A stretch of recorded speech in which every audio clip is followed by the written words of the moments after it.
Trizzy the rapper, he come with the clappers. What's up, guys, and welcome to the intermediate video of our process of getting good series. You know what I'm saying? Our how to not stress under the pressure, how to not fold under the pressure. I might rename it to how to not fold. You know what I'm saying?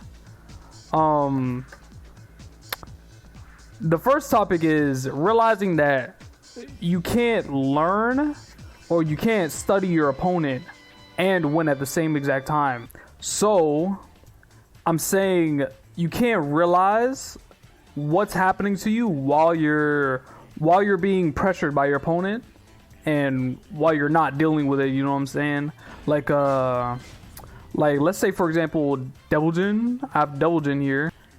He's always using electrics to counter hit you while he's going in, but you never realize that.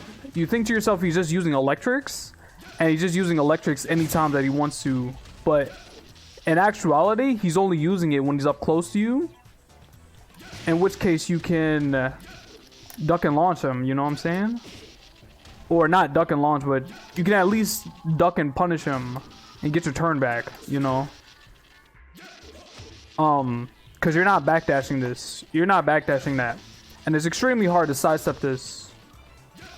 But this is something that is it's a very small detail. Like when the Devilgen player wants to use his electrics, he's not using it out here. He's using it only up close. You know what I'm saying? For pressure.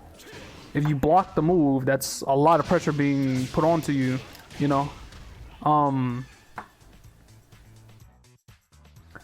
But you can also go through your replays and see this type of stuff and realize your mistakes. But while you're in a match, you have to really break it down, and you have to calm yourself down and like not really care about taking pressure too much. Don't really care about winning. You have to care about trying to break down what they're doing. That's what you need to be thinking about, not about winning instead. Because then you'll start to get frustrated at the game, and you'll not be able to realize what's happening, even worse than you was before, to be honest. The next topic I want to talk about is thinking about the range that a character plays at. So we have Paul here, and Paul, for example, has moves like Demo Man, right? But Demo Man is a move that can only be used up close because you need a clean hit for it. You can't really use this move at a range because stuff like this happens, in which case if he finishes the string he should always get punished, you know? He should always get punished in that case. So let's look at a move like down forward 2 from Paul. This move in particular has barely any range, to be honest. It really just has barely any range. This move has barely any range, and you can just bait this move, you know what I'm saying? And if he's spamming that move, it's usually because he's using it as a keep out tool, or he's using it in your face. He can't be using this move as like a move when you're playing in neutral like this, just waiting to bait a whiff, because then he'll get destroyed. The move has no range really. Or a move like quarter circle back 4, you know what I'm saying? This move has tons of range. This move has just tons of range. You're at that same range where you tried to punish down 4-2, but you can't because this move is going to hit you, you know what I'm saying?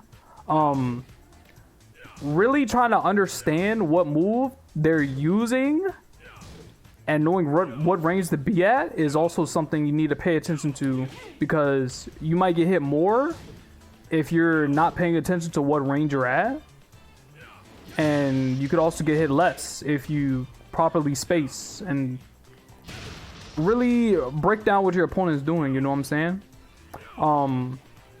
This also goes into my beginner video where I was talking about look at the opponent's common moves, because Paul is usually going to use this at a range instead of using it up close. Quarter circle back 4.